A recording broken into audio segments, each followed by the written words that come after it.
Welcome to the Intern Whisperer, the show all about the future of work. Today's Intern Whisperer tip of the week is just a reminder that for employers, when working with an intern, remember this is about a relationship.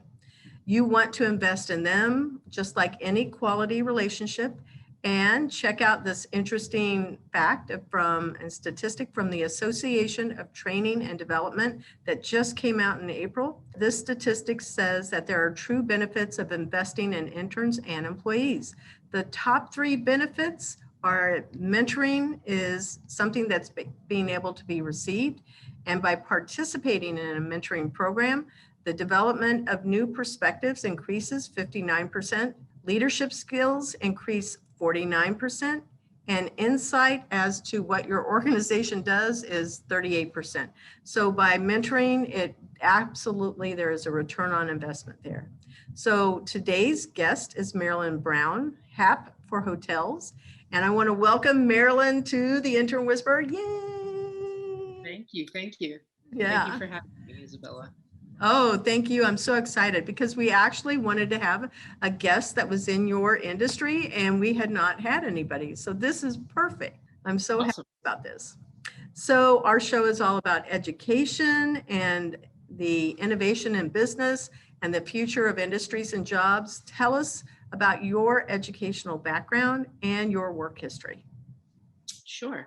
So I went to St. John's University and I received an undergraduate degree there in communications. And I also had a minor in business focusing on marketing. So that is essentially my educational background. That's perfect because those are the key degrees that you need, hospitality and marketing, for being in, obviously, this industry. Right, absolutely.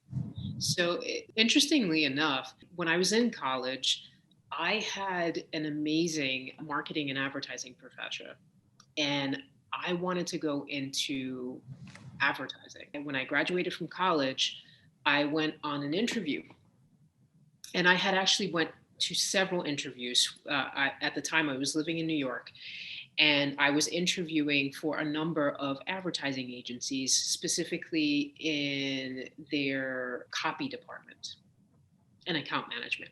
So I was sitting in the lobby waiting for my interview, and there was a gentleman in the lobby that was applying for a senior level position, and him and I started talking. And he started asking me all these questions about what I wanted to do, where I saw my career going. And I told him that I was really interested, like my long-term goal was to be the VP of marketing for some, major Fortune 500 company. And he told me something that I never forgot. He said, if you were my daughter, I'd tell you to get a job in sales. And I looked at him and I was like, sales? Why sales? And he said, all good C-suite executives and business owners know how to sell. That is the best advice. I'm not kidding. I've been doing this show now for 3.5 years. And I think that is truly the best advice that I have ever heard too. I see sales as relational because people buy from people they trust. And it's not, I think that people have to reframe what that definition of sales means. So it's not a scary word in their head, because so many people will say sales, just like you did, sales. They're thinking of whatever is in their head is like car salesman, or it's pressure. And I hate to even say that about car salespeople, because they don't want to sell a car just to sell a car, hopefully.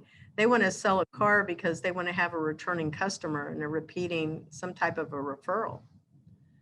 So I feel that sales is relational. And when somebody feels that they have value from that person, then it does establish the ability to keep that customer going, oh, I will always want a Toyota. or a Kia or a Mercedes Benz, right? Right, absolutely. I happen to believe that, again, like to your point, sales is all about creating relationships and adding value, um, Hmm. also influencing, Yeah. not influencing in a way of being manipulative, but Yes. influencing in order to create value to people. I think that is the key. Okay, Axel, we're going to use that quote in the any show promotion because that is an outstanding point to bring up when we're promoting your episode. Yeah, let's rethink the definition of what sales means and then also best mentoring advice ever. Ever. And I sit here and I talk with a lot of students that are looking for internships or even just, my customers and they go, sales, no, I'm not sales oriented. I said, how did you get your spouse or your boyfriend or girlfriend? Really? Because you're selling yourself there. And how do you think you're getting a job? It's because you have to come across in a certain way. So you're still selling. And I think if people just reframe what that word means, it's less intimidating and not analytical as what they're thinking. Yes, you want to Yeah, have a lot of real friends, but maybe not Facebook friends, just like likes. That doesn't mean it's a real friend. right. I Yeah, agree. yeah, quality. I love that, Marilyn. That's super good. All right. So playing softball at St. James University, St. John's, sorry. And then also tell me if you still play softball. Yeah. So my experience playing softball on a collegiate level at St. John's University was an amazing experience. I mean, playing softball and going to school full time was a challenge. It's hard. I mean, I remember like studying on buses and on planes for finals and midterm exams and writing papers. It's difficult for sure. Hmm. But it definitely taught me the importance of managing my time very effectively. It taught me the importance of discipline. And playing collegiate level sports also gave me an insight in what it was like to create a real and deep, rich sense of camaraderie with women, young women that grew up under completely different circumstances that I did, right? You're spending so much time with people because you're traveling, you're going to school, you're practicing, you're playing. I started initially when I remember when I showed up as a freshman. It was a girl from the South Bronx, and grew up in an area where the vast majority of people like looked like me, they dressed like me, they spoke like me, we listened to similar types of music, to going into an environment where no one looked like me, no one dressed like me, we didn't eat the same type of food. So it was initially, I all I saw were the differences, and as I developed a sense of camaraderie and community with these other women, I started to see how similar we were. So that was probably like the best experience I got out of playing softball in college. And it also taught me how to take care of my body, how important it is to take care of my body. Oh, yeah. And it shows. I've seen you in real life, and you are definitely a person that does, have good health. And I don't think it's about body. That's not it. Like what we think of in American culture. It's like you look healthy. You look like you take care of yourself, well. And I think that's what we want to exude as the message. I think that working definitely in sports, I was a swimmer. And one of the things that I think that anything in sports teaches us is how to be a leader, how to be a good follower, and how to work in teams. So the closeness that you mentioned about, knowing the other women on the team, that's, obviously leading right into that whole conversation because in a team, the team has to work like a machine and we don't want to have any mistakes, right? So you're also dealing with young women, right? So off the field, there could be a lot of cattiness and disagreements. It's just like, The real you're world. Yeah, you're in a family of sisters and stuff happens in families. But Mhm. when you step on the field, all of that falls by the wayside. It's about we're playing together as a unit. You know, you and I could have some issues because, you know, you took my toothbrush, you know, being together. But you know, when you step on the field, it becomes you just that mentality just switches. I agree. What I think is significant is I'm going to even still parallel that into the workforce, because one of the things that I tell people that work with me, I said, okay, we're going to disagree there, and I'm going to get angry, you'll get angry. But the point is, we still have to work together. So we need to be able to put that aside and go, okay, let's talk through whatever the problem is and then learn from it and then make sure that we don't make that mistake again. Absolutely. Yeah. So there's always this parallel path that sports teaches us how to be successful in our job and our working world. I think that sports does that better than just about like, clubs. Not so much maybe in clubs. I don't see that same type of camaraderie, but I think fraternities and sororities, they try to emulate that same kind of a camaraderie of like, yeah, we're sisters or we're brothers. So we're here for each other. Anyway, that's super cool. Do you play softball just for fun, like an intramural or whatever? I used to, when I graduated, I played for a number of years. Actually, I stopped playing about 4 or 5 years ago. You know, starting a business and playing softball, it was just too big of a commitment. I know Something it does. I had to sacrifice something. Yeah, yeah. And that's what we sacrifice when we're in a startup life. Yeah, it's like a personal life is gone for sure. So tell us about how you picked the name HAP for hotels. Why this particular industry? That's interesting. And what's your startup story here? So, do you want the long or the short version of this? Oh my goodness, take your time, be able to share it. I'd rather you get, your story out there because you'll love that you shared your story when you keep this episode and you go back and say, yep, that's when it all was happening. Yeah, so when I graduated from college, I took that guy's advice and I started looking for a job in sales. And my mom's best friend at the time was a nurse, and she kept talking to me about pharmaceutical sales. And I just remember thinking, why would anybody possibly hire me to sell medication to doctors? Like, I wasn't a pre-med major. I have no idea how medicine and the healthcare industry works, but I applied anyway and I got a job as a pharma rep.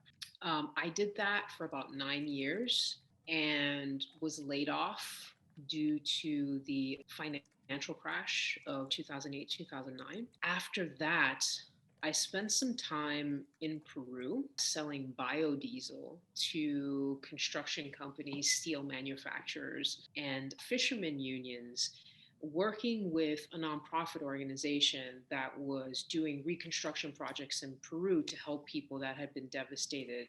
Their homes and their communities had been devastated by an 8.0 magnitude earthquake. So Holy cow. I was helping them fund their efforts by selling biodiesel to these companies. And I was in Peru for about 6 or 7 months. Then I came back to the States and thought really hard about going back to school to get an MBA. I tried, I applied to a couple different programs and I didn't get in. So a friend of mine who is a venture capitalist who was also vegan told me that he wanted to create a production company as a division of his venture capital firm. And I was interested in film and most importantly, like learning about finance. So I joined his operation for 2 years and I learned a lot about the fundraising process. And then I transitioned into the hospitality space. I worked for a brand with Starwood specifically in their timeshare division.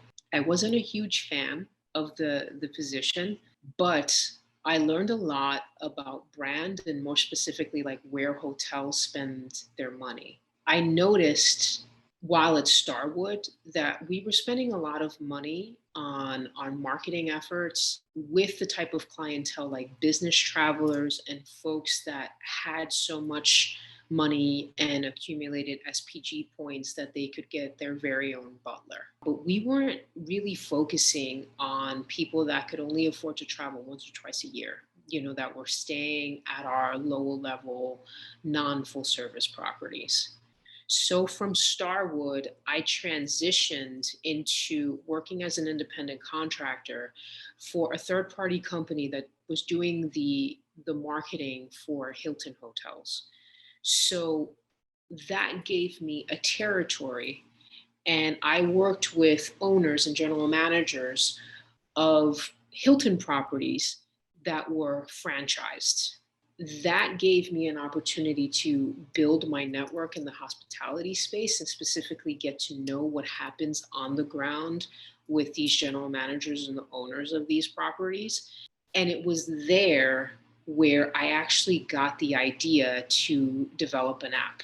And the idea for the app came because I heard so many people from corporate and how they were pressuring the general managers and the owners of these properties to have these guests sign up for loyalty programs. So I just remember thinking, no one's going to sign up for a loyalty program if they don't feel like they're being catered to or being made to feel like their concerns are being heard or that you even care about them. So I remember thinking, what if I could come up with a platform that would be easily customizable and fairly inexpensive to the hotel, but could provide that same level of customer service and help enhance the guest experience to the hotel guest. Perhaps if they were utilizing software like this, then guests would sign up for loyalty programs happily. So that's where the idea for Have for Hotels came. And honestly, like the name came because I went out to dinner with a friend and I was talking to her about this idea. And I said, I'm interested in developing an app, but I don't know any app developers. I have no idea where to start. And at the time, she was dating an app developer, an engineer. And she said, I'm going to introduce you to my boyfriend. And him and I had a couple calls. And afterwards, I decided, you know what? I'm going to go full steam ahead with this. And it got to a point in the development process where they were like, Marilyn, we need a name, we need a logo. And I just remember thinking, what if I just named it Hotel App? What about HAP? And it just kind of came to me that way. I was wondering if that was why it was called that, but I was also thinking happy. I was thinking of the word happy and I was going, well, happy to be in a hotel, happy, because I was trying to figure it out myself and I was going, I really would like to, know the story, but it makes so much sense. Hotel App, HAPP. Yeah. And the reason I didn't just keep it HAP was at the time there was another app in the App Store named HAP. So I wanted to distinguish my app from theirs, so I added the 4 hotels. Yeah, you definitely would, because otherwise you guys could be merging traffic. Mm-hmm. It could be very confusing. So yeah. Did you choose the word 4, FOR, or the number 4, HAP number 4 hotel? I chose 4, the word. The word. Yeah, that makes sense too, because it'd be like, why is there a 4? It's like Motel 6 kind of thing. Right. Yeah. Anyway, well, that's really, really interesting. Now, your app is available where? It's available on both app stores, Google Play and also the App Store. Cool. All right. Just so our listeners know where to find it too. Your particular customer, who is your customer for this app? Is it a two-sided market?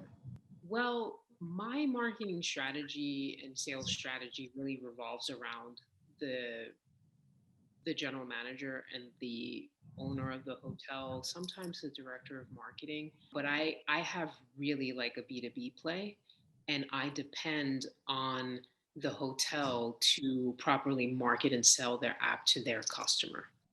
So my ideal target market for this is general managers and owners that are not just looking for an additional amenity to offer to their guests, but they're looking at the app and the platform as a way for them to solve problems. Mm. So I can actually implement certain features in the app to help hotel staff solve operational issues, maintenance issues, customer engagement issues, customer service issues, negative third-party reviews. You could really use the app as a preventative measure. So, my way of thinking has always been, if you want to elevate the customer experience, you have to engage your customer. And you'd be surprised how many C-suite individuals don't actually know what's happening with their customers. No, I am not surprised. I am, like yourself, a startup. And so many of the things, because I've kept my pilot to 100 or less employers, we're a little over halfway to that 100 mark. And the goal is to hit, the 100 by the end of this month, honestly. And so we're testing it out. And I've always told them, hey, your membership, it's going to be for a year, but you get extra months because we're still figuring out our processes. And I'm going to tell you, I know stuff is going to break. I expect it to break, and I want you to know it will too. And I want you to give me as much honest feedback, because that's money to me, just like sales, right? Tell me what's wrong with it. Tell me what it didn't do, and so we can fix it and make it better for the scaling purpose. And I guess I want to give a shout out real quick here to also Avalon. How we met is through Avalon Park's program, which a year ago we were applying for this, and we found out, I think it was in April, maybe, that we were accepted. And so here it is, a year later. This is how we met, is through Avalon's program. Yeah, that's crazy. It is crazy. I think it was a little later. I think maybe it was like end of Q3. I think you're right. I think it was, yeah. Well, no, I think, didn't we know we were in, but we couldn't actually move in and we didn't actually start? I don't know. It's irrelevant. It was new for them too, is the point. They're trying to figure it out. Yeah, they're trying to figure it out too. Yeah, yeah. And then we got to go and work out of the 5th floor. So, there's always delays in development of anything, for sure. But it turned out to be a really nice space. Yeah, it is. 5th floor is gorgeous. Just a little shout out for them. Based out of Basel, Switzerland. They brought one over here, but they're in San Juan, Puerto Rico, Sydney, Australia, Singapore, which I was geographically challenged and learned that is actually a country. I did not know that, so I hadn't traveled there. And then, of course, Basel, Switzerland. But they are expanding across the U.S. Really high-end, upscale co-working space for sure. So do you live out there by chance? Is that your area of your stomping grounds? I actually live about 25 minutes from Me Avalon. too. Yeah, I'm over by the 417 right off of Lee Vista. I'm closer to you. I'm in the downtown Orlando area, about 6 miles from downtown proper. So yeah, we're probably more neighbors than where we are out there. Axel's over on our side of town too. Oh, okay. He, and I'm just so our listeners know, I've asked him to stay on mute just because his audio isn't as good, as crisp as I'm looking for on the show. But he is a recent graduate from UCF. So a little round of applause for him also. Congratulations. Yeah. So he is graduating and he's thinking he wants to be in acting. So he came on to the show to learn more about podcasting as a very similar industry to broadcasting, and to get himself celebrity status. It's his first week and his second day. So he had to learn all about your company as part of his initiation phase. Well, congrats. Okay, so he had this question. This is one of his questions. Tell us about how you aided a film project like Angel Investor and other business firms. So tell me about that one, because my question to him was, what does that have to do with your company? And I mean, I know the answer, but I don't know if he knew the answer. So how did I aid? Tell us about how you aided a film project like an angel investor and other business firms. Yeah, so when I was working with a friend that's a venture capitalist, he's vegan. And he read two books that completely shifted his mindset. And the day after reading these books, he decided to become vegan. I believe the books were called The China Study and A Diet for a New America. I've heard about the first one. Okay. So he was looking to produce a documentary based on the content in these two books. And in order to produce the documentary with the production company that he was looking for, I think the fundraising effort, I think it was about 350,000. So as a kind of let's throw Marilyn into the fire, he just kind of gave me a business plan and said, hey, read this. There's also a subscription agreement that he gave me. And he said, read this. And he's like, okay, so go and find the funds. Holy cow, that's hard to do. So I got a crash course on how to do fundraising. I had no idea where to start. What I did was I started to do like these random searches on LinkedIn. And at the time, the LinkedIn platform was very new. I don't even think LinkedIn knew what they were at that point. No, they didn't. Nobody does at that time. So I was doing these general searches for investors interested in these types of projects. And I would just cold call people. And I would send them messages through LinkedIn. I got an idea to reach out to the production company, the publishing house that published these books, to see if they knew any investors that were interested in these types of films. It was a lot of cold calling. Good thing that you were not a baby, because you had already been told by that gentleman so many years ago that you should not be afraid of sales. And you picked up that phone and started going, you are my superhero. I am not kidding. I'm sitting there going, oh my God, I have a crush on you. So it's like, not afraid to cold call. Oh no. So, even though I was a pharmaceutical rep, I had experience in sales, as a pharma rep, you're not really cold calling. I mean, the company gives you a list of doctors and hospitals, and you know that those are your accounts, right? So you go into these accounts. But these people, I mean, I was just trying to find them. And then the scariest part was, sometimes, like, I think if someone's number or email is posted on LinkedIn, what are the chances that these people are going to call me back or even pick up the phone? And Isabella, like, I would call these numbers and people would answer, and I would think, what? Oh my God, what am I going to say? Oh my God. That's before people went, no, I'm not going to answer the phone, I guess. That's crazy. And they answered the phone. I met a lot of investors. I met a lot of like high quality producers that were producing projects that had stars involved, like Denzel Washington. No way. Yeah, it was wild. And I was just doing LinkedIn searches and calling and emailing people.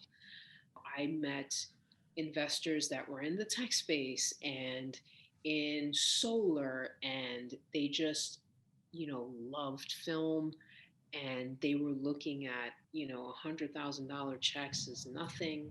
So yeah, that was really my experience. And now I was able to leverage the experience that my partner had, because he had an established private equity company. So when they would do research, I always told them that I was affiliated with his private equity company.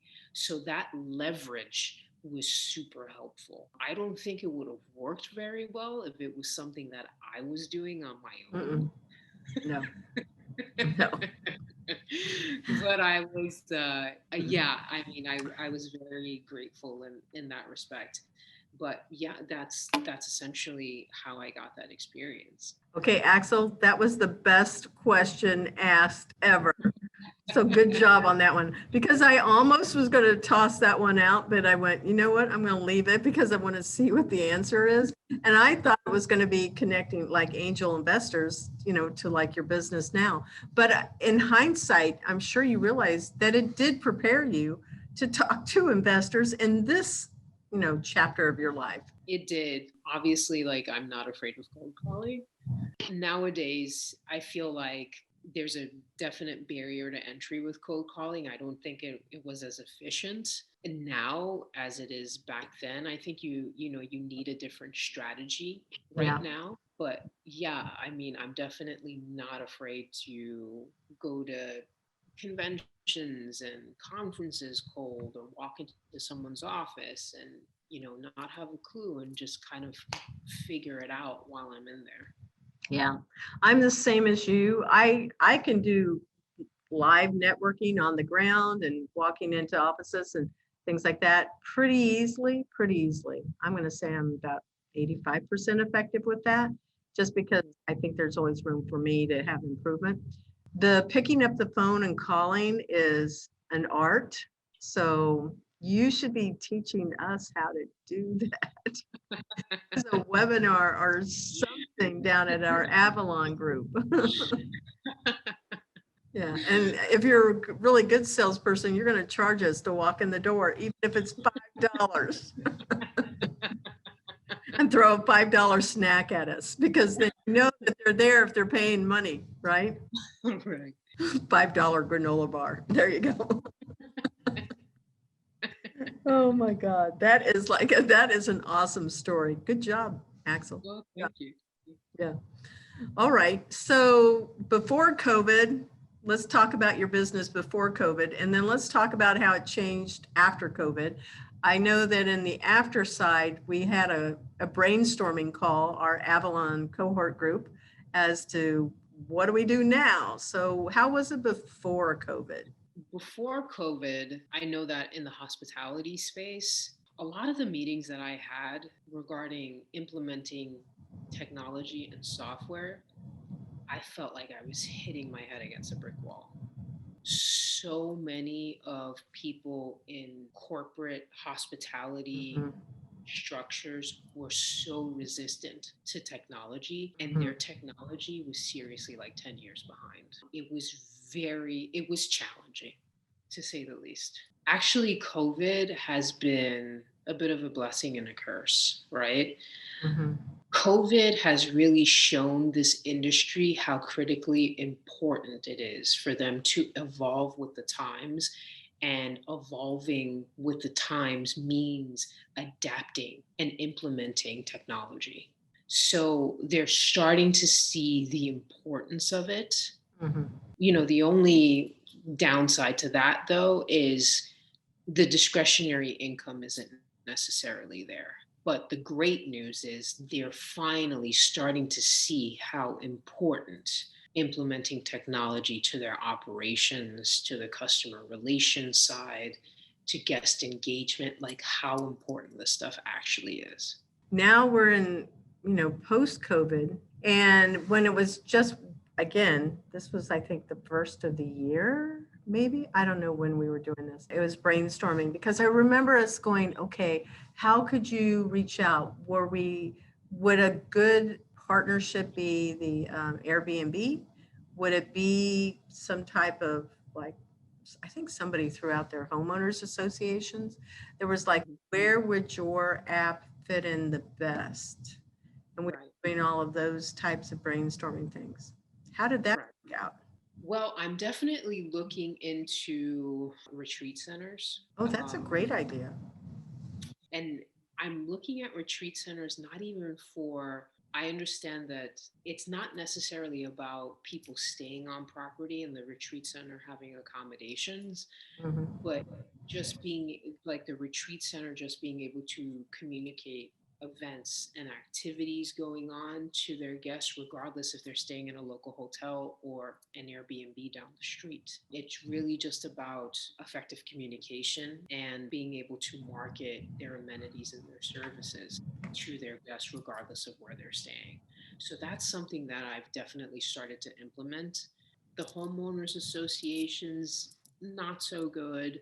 What I'm finding though is independent hotel properties, meaning like independent hotel properties that are not, they don't fall under necessarily a brand umbrella, have been a great resource for me, simply because they're not dealing with all the corporate bureaucracy to implement software like mine. They essentially just have a group of owners, and those owners can make decisions. Whereas, a franchisee operating under the marquee of a Marriott or a Hilton still has to go through corporate approval to implement certain things on their property.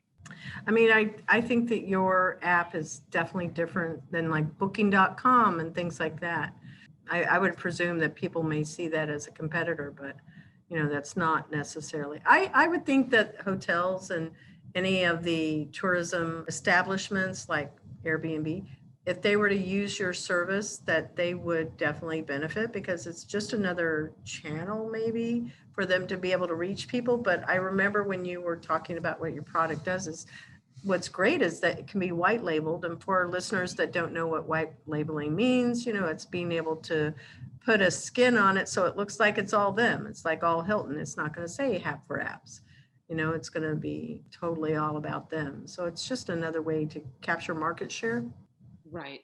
And the thing that I try to stress, this was something, so my value proposition or my sales pitch, when I went into a lot of the meetings that I had with, senior executives at brands like Hilton and Marriott and Wyndham, was, you guys, they would all tell me, but we have our own app. And I would tell them, yes, you're right. You do have your own app. But you have to realize that your app is geared around the fact that you're losing reservations.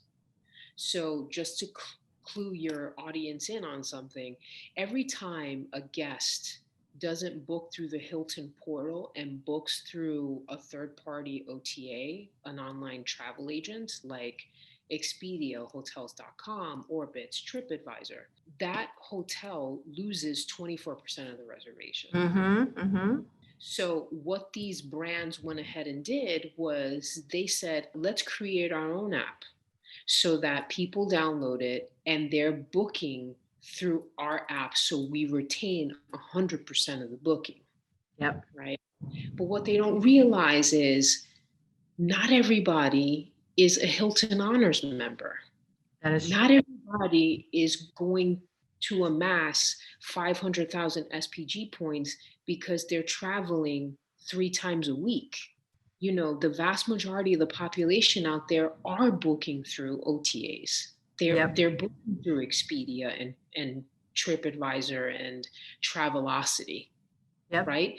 But that's your main focus. You're playing defense instead of playing offense. And I like the sport analogy too. You snuck that one right in there. All habits die hard, right? Yeah, it's good though. But the offensive strategy I'm offering is, listen, I do 2 things really well. I do communication really well and guest engagement. So if you want to engage your customer and be able to solve problems while your guest is on property, I can help you do that. If you want people to download your app in high percentiles, I'm your gal, right? Because with these apps industry-wide, I don't care if it's from Wyndham to Hilton, customer engagement rates are less than 12%. Wow. With the properties that I work with, customer engagement rates average at 85%. Some of my properties are averaging at 92%. Oh my God, that alone should be, okay, Axel, when we're creating the other post, that's another thing that we should highlight, like why a hotel should sign up with Hap for Apps. Like that is That one statistic right there is everything. That's huge. Right. Okay, So just like a wealth of great information. thank you. Yeah. Thank you. Well, I'm going to take a little break here. We're going to acknowledge our sponsor, and then we're going to jump back into the show. The Intern Whisperer is brought to you by Cat5 Studios, who help you create games and videos for your training and marketing needs that are out of this world. Visit Cat5 Studios for more information to learn how Cat5 Studios can help your business. Thank you, Cat5 Studios. Back to our show. Our show is all about internships and the future of work. So let's talk about the future of work now. What do you predict the future of work, your industry? We'll talk about tourism, hospitality, hotels, any of those things. What do you think that's going to look like 5 to 10 years from now? I really People do have think, shots. We should be traveling, right? right. I really do think that not only the hospitality industry, I think industries across the board are going to start implementing technology. And unfortunately, that means more automation of things. Yep. So your, lower level salary jobs, I think they're going to fall by the wayside, unfortunately.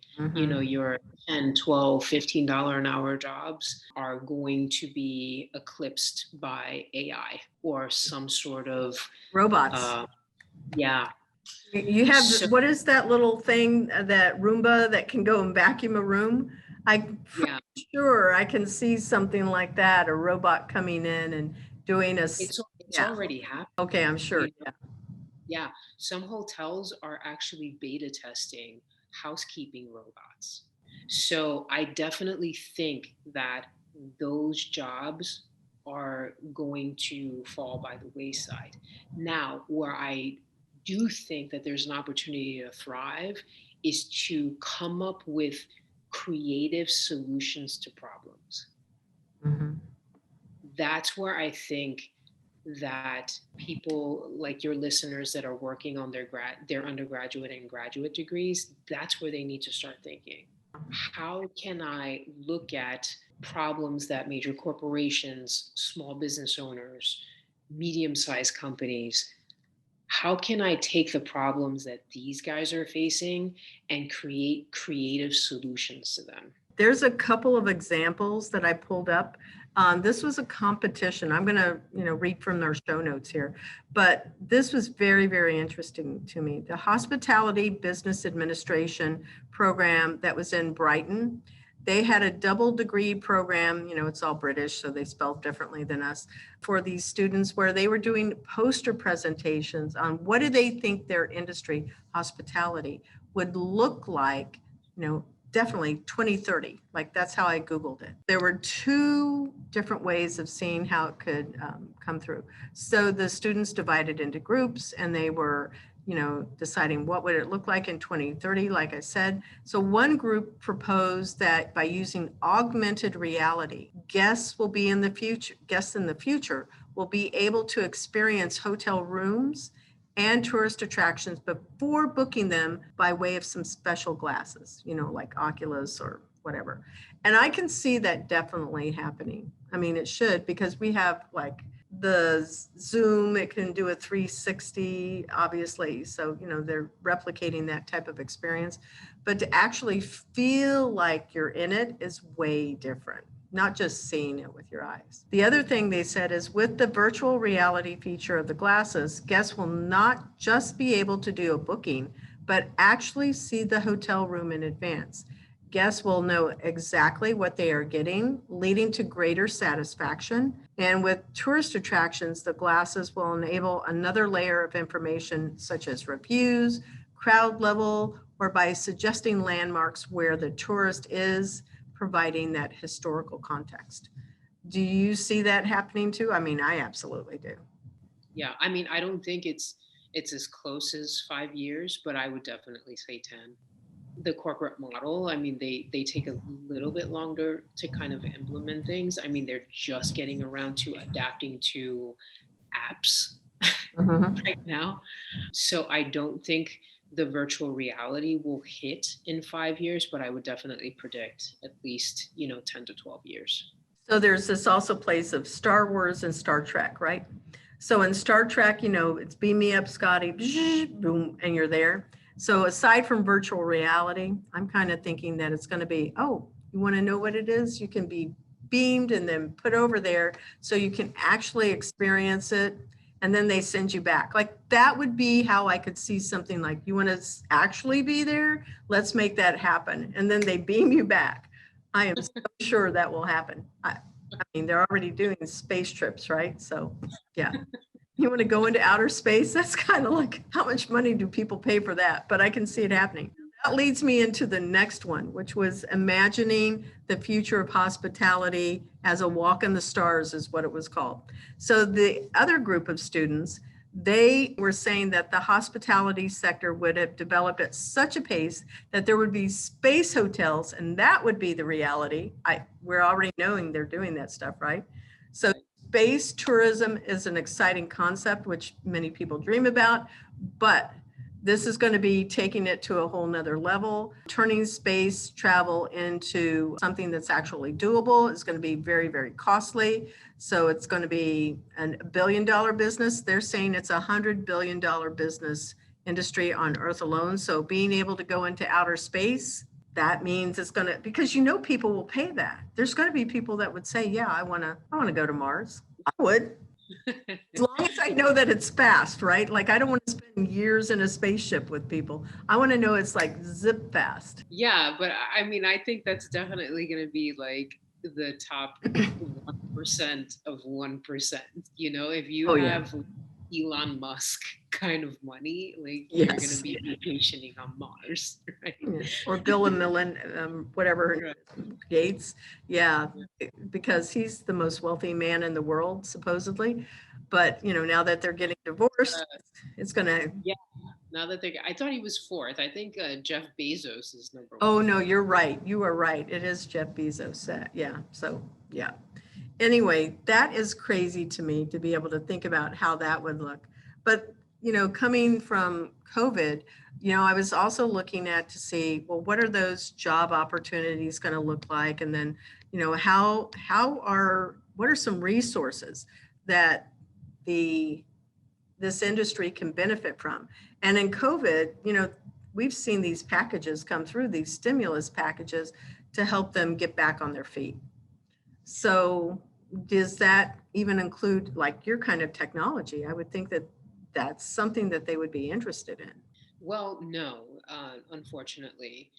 The money that they're getting from these stimulus packages is just essentially going to help them stay above water, keep the lights on. Many of the general managers that are still in their positions, a vast majority of them actually have been laid off or furloughed. They're operating on skeleton crews. They're really hoping that this upcoming summer will be different, that it'll help get them back into the black, but they're still in recovery mode. Oh, yeah. That's going to be for a while. Anticipate that being for quite a while. Yeah, because one of my friends was she was wanting to book a flight from here to Texas. She wanted to go and see her kids for Mother's Day. And it's normally a $238 on Southwest. Well, it was $1,000. And I said, well, are you trying to do it during like peak travel days? Is that like Friday through Sunday or Friday through Monday? She said, no, she would always go several days before. She had tried to book in advance. It is not. It is like, that is the cost right now. So there's that to deal with. But transportation, going to spring break. I don't know if spring break actually impacts the economy because kids still want to get away. But even still with COVID now, schools were providing, I had read about this, that schools were providing students with $1,000, like just a gift. Stay in place. We'll just keep you here and keep you safe. And that money spoke to them. But if they left, it would speak to me. Yeah, well, we're not in school right now. So, yeah, I would have taken that $1,000 too, but you had to prove that you were there and you had to be able to prove that you were staying in place. There were some parameters around it to keep it so that it was safe for sure. But they have those types of incentives for people. But the job market, like, what do you think that job market would be? I think that there's going to be more need for people to fix the robots in the hotels, right? And Yeah, that means some skilling and upskilling there. I definitely think that. But I also think, it's an opportunity for us to get creative. Really, like universities should really change the way they start to educate their students so that their students are becoming more versed in critical thinking Oh my and goodness, yeah. approaching challenges and problems from a different perspective. Because essentially, as an entrepreneur, that's what you're doing, Yes, yeah. right? You have to look for the problems, and I'm very focused on the problems. Some people might think, oh, well, it's like, tell me what I did right. And I like to focus on the problems because I can go, okay, let's find a solution for this so that, it moves it along, because I'm not going to tell somebody like what they do wrong. I know people can tell me what I do wrong as a product, and as the owner of a product. I sit here and I go, well, no, tell me how to fix it, because I really want to listen to that instead of being offended. I think so many people get offended when they receive criticism instead of seeing it as an opportunity to improve and to accelerate. That is really key. I could not agree with you more about critical thinking. The 6 key skills that, like, my platform is designed around is critical thinking, problem solving, creativity, research, time management, and communication skills. So, those are the skills, that 6 21st century skills that Intern Pursuit is there to provide to employers as well as students. And this turned out in a customer discovery call this weekend. I was talking with one of the employers, and he had said that he did not realize how much he relied on his student because they talk to each other every day. He said it's now where he's a developer, and she's been working on some pieces of some of the code structure inside of the platform. And if those people the other developers have not done what they're supposed to do without this intern that's with him, he said they're not getting paid. He relies on her that much. And so it's been a phenomenal experience on that side, because he really realized that by working with an intern, it opened up performance gaps, in himself, as well as also gaps within processes.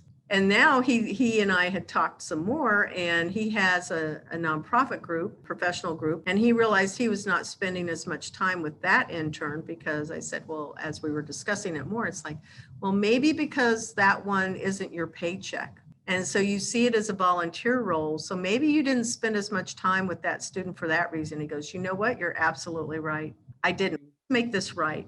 So he had wanted to go and improve that whole experience. And now he's going to become a customer too. And he said, yep, let's go ahead and have interns work with, 5 of my developers, and let's test this all out. And so he's a very forward thinking person. I found that to be really helpful, and it ties to exactly like what you were just saying about having critical thinking skills, because it's really important no matter where you are in that level of growth in your professional path, there's always room for improvement.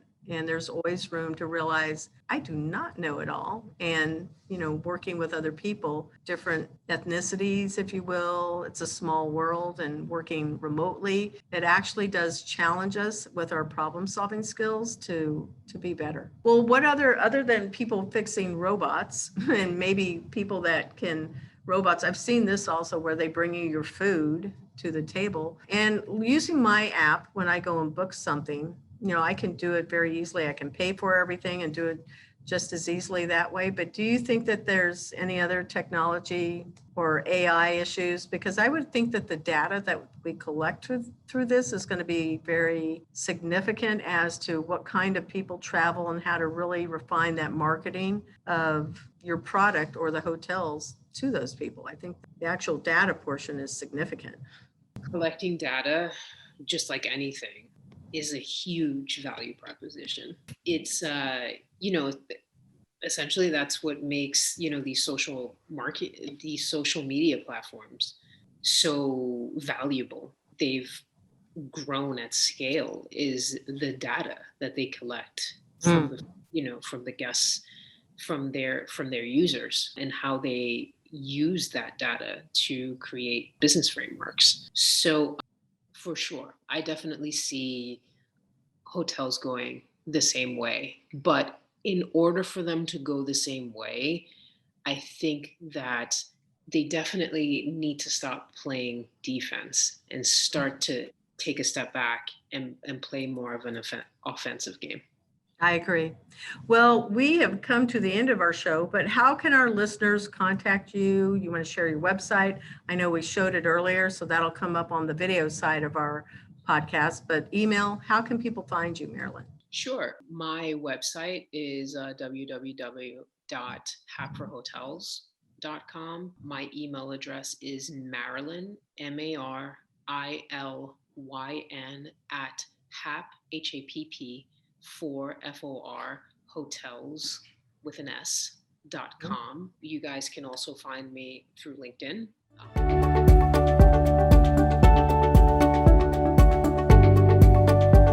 Super good. So I also want to thank our production team, Axel, who is our new intern joining us this week as an associate producer, Steve Neese, who handles video audio editing, Nala Ellie, who is also our video editing intern. And we want to say thank you to all of our listeners and viewers for continuing to support our show. And Marilyn, this has been delightful. Thank you, thank you, thank you. Thank you so much, Isabella, for inviting me. I really appreciate it. Thank you. Ah.